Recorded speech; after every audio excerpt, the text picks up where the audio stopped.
Assalamualaikum warahmatullahi wabarakatuh. Pada kesempatan kali ini, kita akan mempelajari mata pelajaran Al-Quran dan Hadis untuk kelas 8 SMP Islam Sunan Bejagung.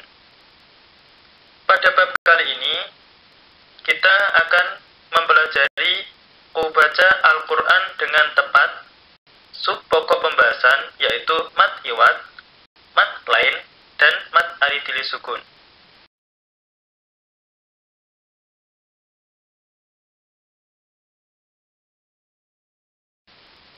Pada kesempatan hari ini, kita akan membahas bab baca Al-Quran dengan tepat.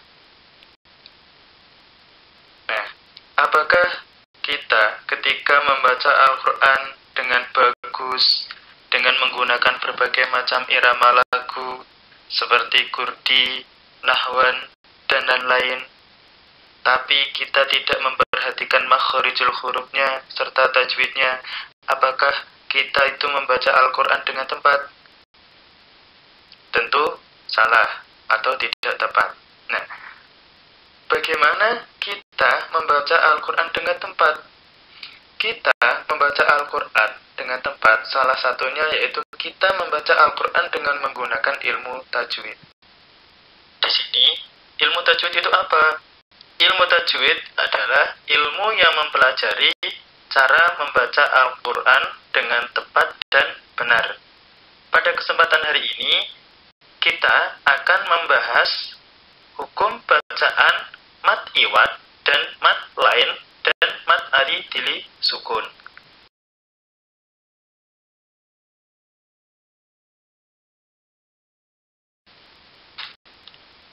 Sebelum kita memasuki hukum bacaan yang pertama, yaitu mat iwat, kita mengingat kembali pengertian daripada mat. Pengertian mat dari segi bahasa, mat itu artinya panjang. Mat berasal dari kata madda yamuddu maddan, yang berarti memanjangkan. Itu pengertian mat dari segi bahasa. Sedangkan dari segi istilah, mat adalah memanjangkan bunyi huruf hijaiyah karena ada pertemuan antara huruf hijaiyah dengan huruf mat. Maksudnya di sini, ketika ada huruf hijaiyah bertemu dengan huruf mat, itu dibaca panjang satu alif atau dua harokat. Seperti yang kita ketahui, huruf mat itu ada 3, yaitu alif, ya, waw, atau disingkat ayu. Nah, itulah arti mat dari segi bahasa atau istilah. Sekarang kita memasuki hukum bacaan tajwid yang pertama, yaitu mat iwat. Iwat dari segi bahasa berarti pengganti. Sedangkan menurut istilah, mat iwat adalah bacaan panjang ketika ada fathatain yang diikuti alif, dibaca waqaf atau berhenti pada akhir kalimat. Seperti contoh pada lafaz syai'an. Di situ ada harokat fathatain diikuti alif. Maka ketika kita ingin waqaf di lafaz tersebut, hukum bacaannya disebut mat iwat. Cara membacanya yaitu dipanjangkan 2 harokat atau 1 alif.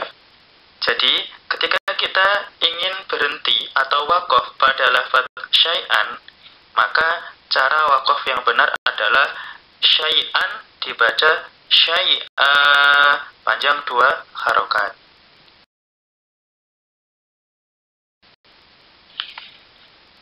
Selanjutnya yaitu mat lain. Kata layin berasal dari kata layyana yulayyinu layyinan, yang berarti melunakkan. Adapun secara istilah, mat layin adalah apabila ada huruf berharokat fathah yang diikuti huruf wawu sukun atau ya sukun dan diakhiri dengan 1 huruf hijaiyah yang dibaca waqaf, maka hukum bacaannya disebut mat lain. Seperti lafaz alaihi, di situ bisa kita lihat ada ya sukun atau ya mati dan diikuti satu huruf yaitu ha. Jika kita wakaf pada lafaz tersebut atau berhenti pada lafaz tersebut, maka hukum bacaannya disebut mad lain. Cara membacanya boleh dipanjangkan 2 harokat, 4 harokat, atau 6 harokat.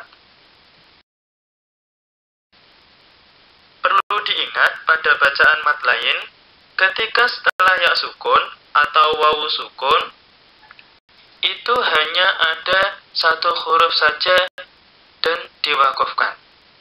Sedangkan jika setelah ya sukun atau wawu sukun itu lebih dari satu huruf, maka hukum bacaannya bukan termasuk mad lain, melainkan hukum bacaan yang lain. Seperti lafaz qaulan. Pada lafaz tersebut kita ketahui di situ ada huruf wawu sukun, dan setelah huruf wawu sukun itu ada lebih dari satu huruf, melainkan 2 huruf, yaitu lam sama alif. Maka ketika wakaf pada lafaz qaulan, hukum bacaannya tidak mad lain, merupakan hukum bacaan yang lain.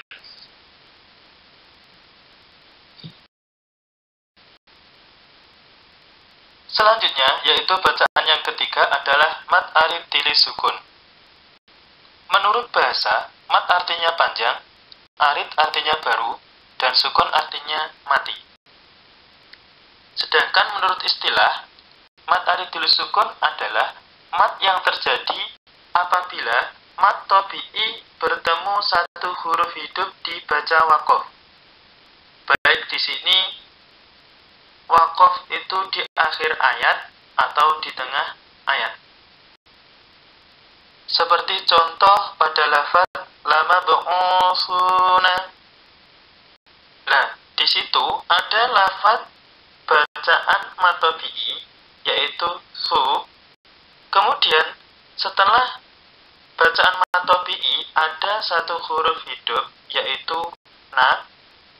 Maka ketika kita mau berhenti pada lafaz tersebut, baik lafaz tersebut ada di tengah kalimat atau akhir kalimat, maka hukum bacaannya disebut mad alif tilis sukun.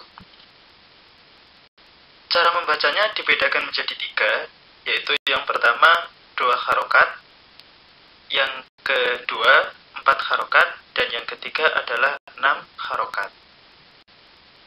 Untuk siswa, biar kalian lebih dalam memahami materi yang saya sampaikan tadi, silahkan buat tabel seperti di bawah dan carilah dalam Al-Quran masing-masing 5 contoh bacaan mad iwad, mad lain, dan mad alif tilis sukun. Dikumpulkan besok hari Senin di wali kelas masing-masing.